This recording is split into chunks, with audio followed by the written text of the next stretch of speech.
Je vous invite à accueillir chaleureusement M. Abdoulaye Dia pour la seconde session. À la suite de Mme Fawzia Hassan, nous allons l'inviter à avoir un temps d'intervention de 15 minutes. Merci, M. Dia, pour vos éclairages que vous nous apportez à l'instant. Excellences, Monsieur le ministre de l'Énergie et des Mines du Togo, chers frères, Excellences, Monsieur le ministre du Sierra Leone, Monsieur le directeur sectoriel de la Banque mondiale, Monsieur le country manager de la Banque mondiale au Togo et au Bénin, chers partenaires et également chers amis de l'équipe de la Banque mondiale de WEN Africa. Je voudrais tout d'abord remercier la Banque mondiale pour l'appui constant qu'il apporte au West African Power Pool dans le développement des infrastructures d'énergie électrique dans notre espace de l'Afrique de l'Ouest. Et je voudrais également remercier M. Kouaou pour nous avoir associés à cet événement ô combien important, puisque, je vais le dire en Wolof, qui est la langue du Sénégal, Fi Nyoko Mom. D'autres le traduiront plus tard.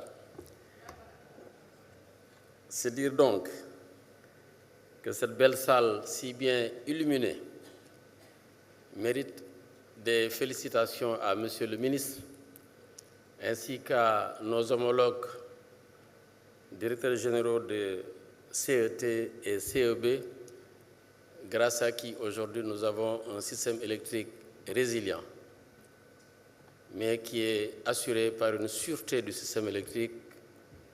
Et je vais ajouter également que cela est possible parce que nos chefs d'État, il y a près de 25 ans, ont décidé de mettre en place le système d'échange d'énergie électrique de l'Afrique de l'Ouest, qui est le WAP, qui est l'organe, l'outil d'intégration sous-régionale en matière d'électricité.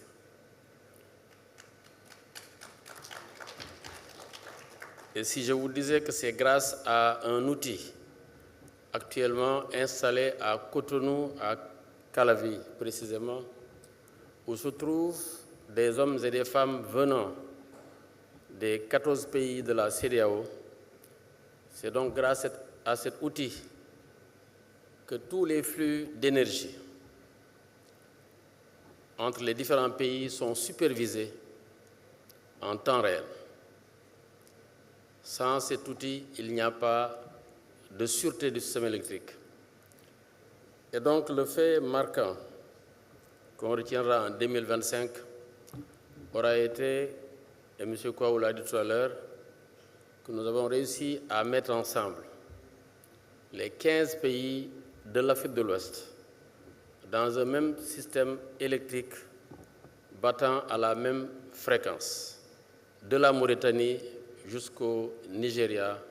Et cela, c'est grâce à nos partenaires, mais particulièrement grâce à la Banque mondiale, grâce à nos États. Le WAP a pour mission principale de réaliser les études, de rechercher les financements en compagnie des sociétés d'électricité membres, qui sont au nombre de 53 et qui vont passer à 57 à la fin de ce mois. Et ensuite, grâce au soutien financier de nos partenaires, dont la Banque mondiale, réaliser ces ouvrages qui sont les propriétés des différents pays. Tout cela pour pouvoir lancer cette année la phase compétitive du marché de l'électricité, puisque des pas importants, significatifs ont été réalisés. Mais on s'est rendu compte, et cela je dois le dire, des 41 années que j'ai passées dans le secteur de l'électricité, c'est en 2025 que j'ai commencé à comprendre quelle était la dimension du genre dans le secteur de l'énergie électrique, et cela grâce à notre partenariat avec la Banque mondiale, avec la GIZ, qui nous ont permis de lancer en mars 2025 à Abidjan le Forum des femmes dans l'énergie, encore appelé FORWI West Africa. Combien d'hommes sont dans nos projets? Combien d'hommes gèrent nos sociétés d'électricité? Et si on le compare au nombre correspondant de femmes, on se rend compte que le gap est énorme. Et à travers cette initiative, qui est une plateforme de mentorship, de leadership, mais de plaidoyer surtout pour que nos filles puissent embrasser les secteurs scientifiques, pour que devenues actives, qu'elles prennent une part importante dans les études dont j'ai parlé, dans la réalisation de nos projets, mais aussi dans l'exploitation et la maintenance au quotidien de nos installations électriques. Je n'ai pas beaucoup de choses à dire pour parler encore du rôle du WAP, puisque M. Kouaou en a parlé énormément, et il ne fait qu'appuyer ce que M. le ministre a dit. Aujourd'hui, beaucoup de nos concitoyens n'ont pas accès à l'électricité. S'ils y ont accès, c'est à un faible taux, mais également à des coûts exorbitants.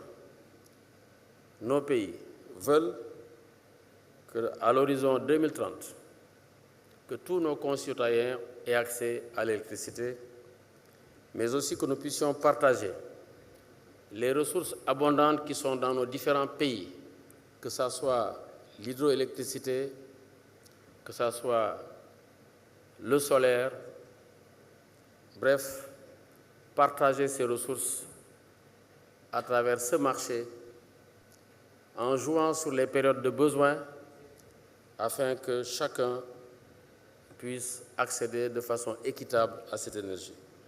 Je puis vous assurer que nous travaillons d'arrache-pied avec l'appui de nos États pour faire que ce rêve devienne enfin une réalité, car je vais le dire, les planètes sont aujourd'hui bien alignées. C'est bien le moment de lancer le tir. Et je vais terminer mon propos en annonçant ici que le WAP est pleinement engagé dans la démarche que vous êtes en train de conduire en faveur du genre et que nous disons ici solennellement que nous allons prendre les diligences nécessaires pour devenir le prochain partenaire stratégique d'Owen Africa. Je vous remercie.